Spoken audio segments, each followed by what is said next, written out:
Hi, we're Kev and Emma. 18 months ago we started a new adventure and bought a 57-foot narrowboat called Ripple. Why not join us and watch our highs and lows, the renovations and changes we've made, the clever storage that's been created, and find out what it's really like living and working full-time aboard a narrowboat with 2 dogs while exploring the waterways of our beautiful country.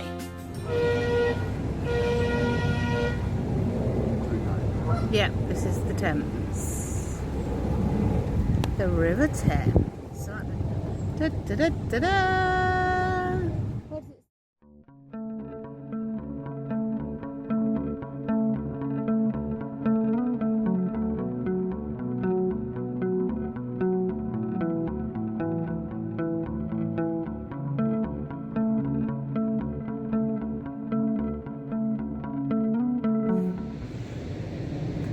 So, we are now officially on the Thames, and by the looks of it, we have taken the last visitor mooring at Sonning Locks. It says somewhere, Charges payable for these moorings, please see lockkeeper for details. So, we're going to wander up and see the lockkeeper if there's one on. See how much we need to pay. Getting the boat in was we kind of got a bit sideways. I literally ran up the front of the gunwale because the wind was just pushing us away from the mooring spot at the time. So all Em could do, Em took over the driving, wedged forward, got the bow, and I leapt off, ran to the middle and started to pull us in. But it was just a bit of a hard mooring, wasn't it, with the wind? So we kissed the button of the boat in front. Yeah. It wasn't just a gentle little kiss. So we're here, we're going to spend the night here. I'm going to relax and get my nerves back to a normal kind of nervous state of Kev and get my blood pressure down below 375, which I'm sure is probably up somewhere like that. Good morning. Can you spot where we are with big boats like that behind us? We're on the Thames. It's our first evening we spent on the Thames. We sat on the stern, had a G&T. It was very civilised. Well, we had a couple of them, didn't we, to be fair? It was rather lovely, wasn't it? After the stressful leaving of the K&A. It was quite stressful, I must admit, and that was my fault. I let it build up in my head and then it took over a little bit. So it's done. We're on new waters now. We've never been this way. No. We're at Sonning, and the plan today is to go towards Henley. Roughly, we want to get past the race, don't we? That Henley regatta starts Tuesday next week. It's Saturday morning now. It starts on Tuesday. So as lovely as it would be to take part in all that parade and all that, it would be carnage, I think. So we're getting ourselves. I don't think narrowboats are invited. No, well, a lovely surprise this morning. This part here at Sonning is charges payable. So we were expecting 10-15 quid a night, but to be fair, after coming off the K&A, couldn't really give a monkeys. I just wanted to moor up and curl up in a ball somewhere. So we stopped here for the night, didn't we? And we took the dogs out for a walk this morning, walked down to the lock. Environment Agency lockkeeper was walking this direction. We said, oh, we're just on this boat there, we're just on our way to see you. And he said, that's okay, first one's on us. Then it's £6.50 a night after. So if you come to Sonning, the visitor moorings, 24 hours free. Unless he just liked our faces. Yeah, he might have just liked us. Who knows? So. But what's not to like, obviously? What made me chuckle was literally at 7:30 this morning, there were boats leaving. 2 narrowboats, one in front of us, one behind us. Off. 7:30, engines went and off they were going. To avoid the lockkeeper. And they came later than us yesterday. So we got here, what, 3:30-ish? They must have got here 6. Oh, the ones behind, but the ones in front were here. Ones here, in front were here, yeah. But ones at they literally just got up and went. Both boats, 7:30 this morning, engines on, off they went, to avoid the charge, not realising the first 24 hours is free. So the lock is just round the corner, so we're going to get going, get into the first lock. Well, I'm driving today, you're doing the lock, so shall I get you windlass? Don't need the windlasses. This first one, obviously the lockie's there, so it's manned. No. So we don't have to do anything. Nothing. Nice and easy. Gotta love the Thames. Yeah. Enjoy the ride with us. Yeah. Interestingly, the narrowboat that's moored up behind us disappeared at 7:30 this morning. And as we're leaving, it's back behind us but facing the other way. Dodging the Environment Agency guy? Who knows? So, first Thames lock. as Em just said, she's at the front, I'm at the back. It feels counterintuitive to have the engine off. We're next to a yoghurt pot, which when he saw us coming in he looked a bit worried. Lockie's really nice, there's two of them on here. I said to him, oh, what side do you want? And he said, go the left. I said, okay. I said, they're alright with me being right next to him. He said, well, they shouldn't have a plastic boat, should they? Which did make me chuckle. This is lovely. You know, when I cast my mind back to probably now nearly a year ago when we first came on the Thames, and like most times, Kev panicked at everything. I loved it then, and it's really beautiful now. And we're down.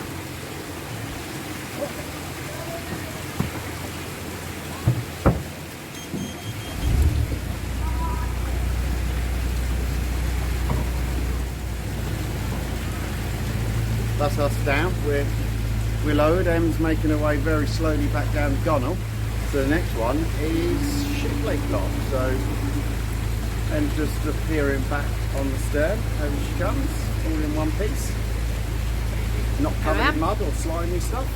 Had to be reminded by the Lockie that needs to be on the boat, otherwise I'd be stranded. 7 foot up there. Although it's not that deep, I could have got on the roof. I'm just explaining to everybody how nice it is and peaceful in the lock, and how counterintuitive it is to have the engine off rather than the engine on. Absolutely.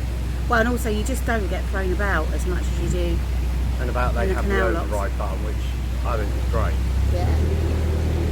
There you go. Lock number 1, Sonning lock, done.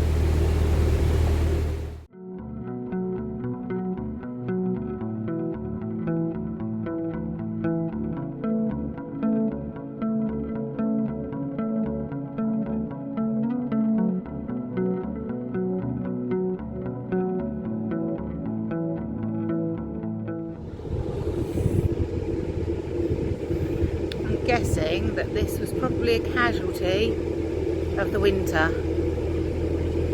The water rose, lifted it onto the bank, and then as it's gone down, it's tipped. It's not actually, it's not full of water.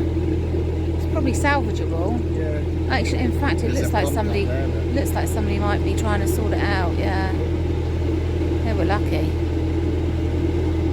But yeah, more a boat on a river. You've got to be checking it fairly regularly in the winter, especially after the winter we've just had.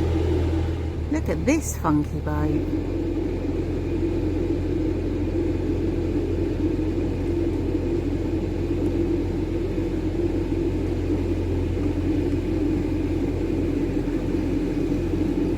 Morning. Morning. All right. Your boat is a work of art. It's beautiful.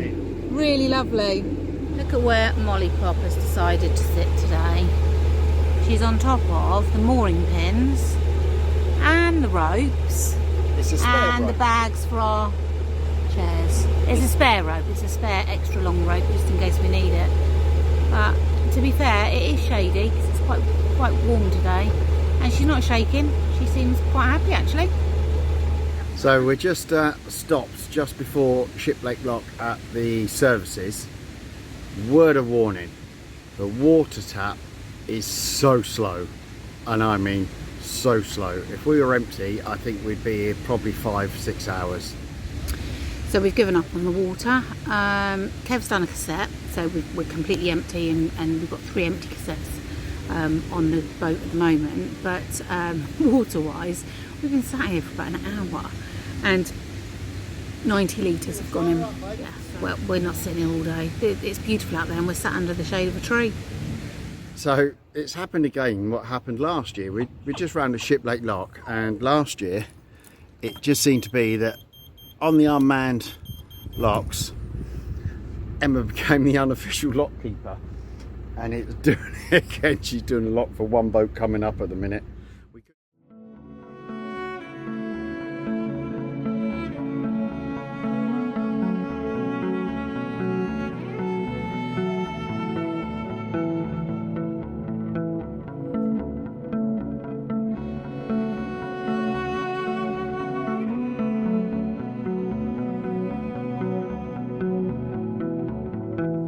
so we're in this one on our own. Again, Emma's doing the front of the boat and I'm doing the back, and she's controlling the sluices, not paddles, sluices. Okay, someone's come up from the other boat and it looks like Em's jumping on, I believe.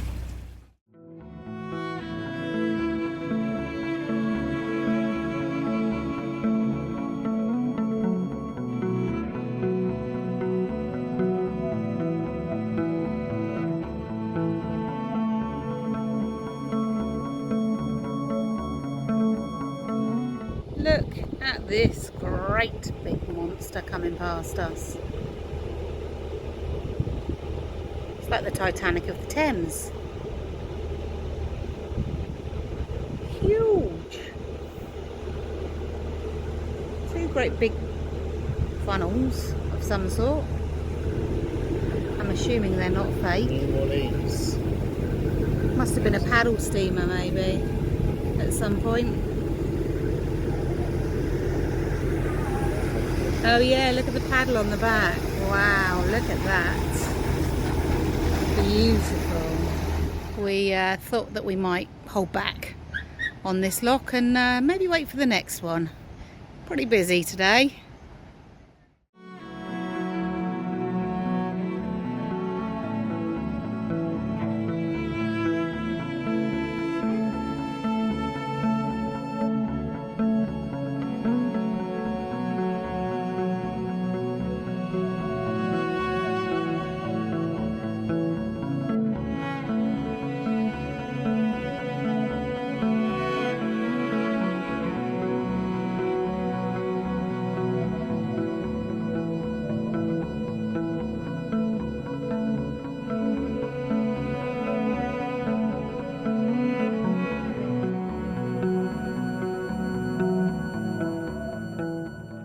So we're currently on the Henley regatta racecourse, and you've literally got a third of the Thames for the rest of the river traffic.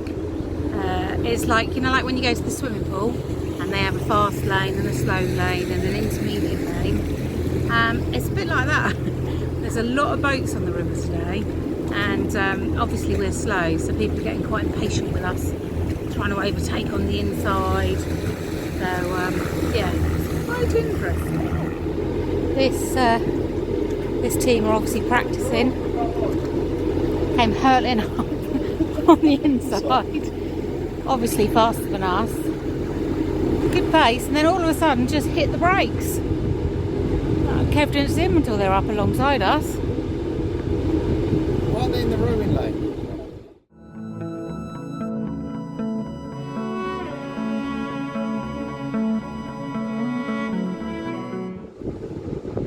We've got a quarter of a mile to go till we win the race. At the moment, we are in first. We are in first because there's no other narrowboats. No. If you count all the other boats, we're in about 26. But I'm classing this. We're winning the narrowboat. I am classing. We are winning the narrowboat class race at the Henley Regatta. Down there was beautiful. There's tables all laid out and it all looks lovely. To our right here is the cheap seats. It's benches from bar gardens. I think they've raked all the bar gardens around Henley and they're all along here. So as you get further up, they are definitely the cheap seats. So we've done 4 locks today. But you know what? It's even easier on the Thames to lose count because you don't actually do them. Actually do them. So we think it's 4 locks. We got another 1, possibly 2 to do. It's 2:30. It's lovely and warm again today. The sun is out. It's about 22, I believe. Yeah, it's not too hot. There's lots of little day trip boats going past. I don't know if you can see them in the background there, but it's beautiful. It's so Captain M's fine. Got a row of boys. I don't know if you can see them behind us. But Yeah, a row of boys on this side. acting as a really good guide for steering. All the way up is just a row of buoys and bollards and things. But I don't know how far they row, but there are an awful lot of buoys out here. Somebody had a job for life putting these out. Oh, hang on a minute. we've gone even cheaper. We've gone even cheaper. There's little tents. No, I think those are camping. Hang on, let me show you. We've gone from 5-star extravagance down this end to then pub chairs and pub furniture to now the bell tent things. I think they're bell tents, something like that, glamping tents, I guess. Here we go, look. See, this is why we're not competing with the rowers, because they do beat us quite easily, but we are still first in the narrowboat class. Yeah, we're holding. Oh, hang on, we've gone even cheaper. Bring your own tent. Yeah, there you go. Bring your own tent, camp in a field, walk 3 miles that way to get to the course. So it does kind of seem that you can go to Henley Regatta and go really expensive, or go home bargains value. They must have affordable tickets. But yeah, all along both sides there is, I've never seen so many stakes with white signs saying no mooring, Well, no actually, mooring. they've got boat names on them, so Yeah, I guess all that boat they names. must be, they must already be bagsied by people. Yeah. I wonder how much they are. If you've ever done that and bought your boat or something down here and bagged a little spot, let us know how much they were. I'd just be interested out of a pure nosy point of view, really. Here we go, look, more of them flying along. I hope they don't wear themselves out before the race starts. Yeah, well, that is a good point, isn't it? They're working really hard and the guy's sitting there doing absolutely nothing. He's been a cox. He's been a cox, apparently, that bloke. What a lazy idle git he is. All he's doing is shouting at everybody. You start rowing, fella.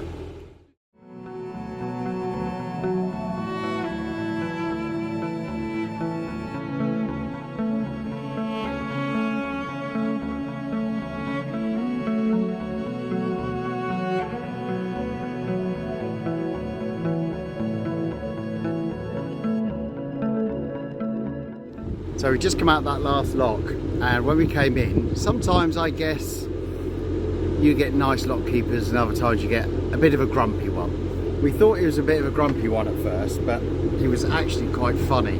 Well, it made me chuckle, should I say. There's some kayakers in front of us and he beckoned them over to one side and he called us over to the other side and we went on through. We went into the lock and he closed the lock and I was like, oh okay, he's closed the lock. I said, oh, was it not letting them through with a metal boat? And he said no. He said I asked them to produce their licenses for me and they couldn't. He said, so I'm not letting them use my services. He said, this is my lock, not theirs. We're near Hurley. We got Hurley Lock to come, which isn't too far now.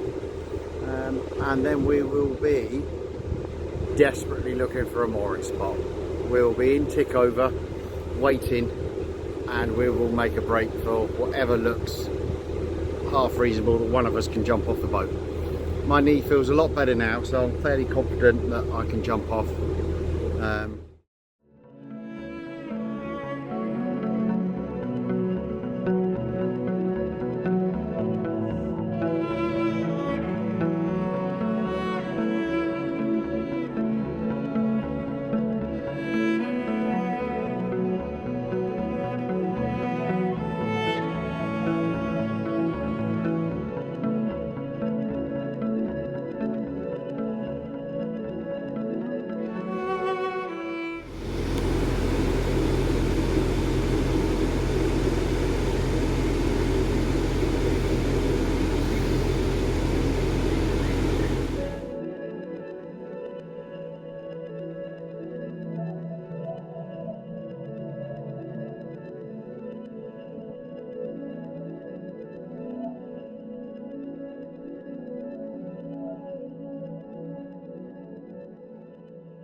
Oh, sorry. Going Do the that other bit way. again. Let's go the other way. Look. There you go. You just do it right. And then down goes up. There we go. Perfect. Apart from my ugly face, if you come to Ship Lake, we'll let you know on the other locks if we more on their This isn't visitor Ship miles. Sonning. Sonning. So if you come to Sonning. But the good thing is about these, they're quite sedate. Until the Lockie presses the override button and we pedal forward. So we're just having a little pit stop just before Ship Lake Lock. I'll start that again. No, so I'm talking to the camera. Oh, sorry. You didn't tell me that. Yeah. We got to go over to the left. We've got to look at that big arrow up there. Oh, we now got a rower coming in front. What the fuck are you doing? Tight ones, absolute tight ones. Spend some money. Hire boats everywhere. Yeah. The River is a wash. The River is a wash. Down Henley. Oh, wrong way. Sorry, guys. The old motor's having a work. That's not vegetation grown out of our fender. That's Em's tomatoes. Our fender has no vegetation on it. So Captain Emma, as you can see, is very tired. Yeah. Got that out. You can put it in a blooper. She's obviously bored of my company, clearly.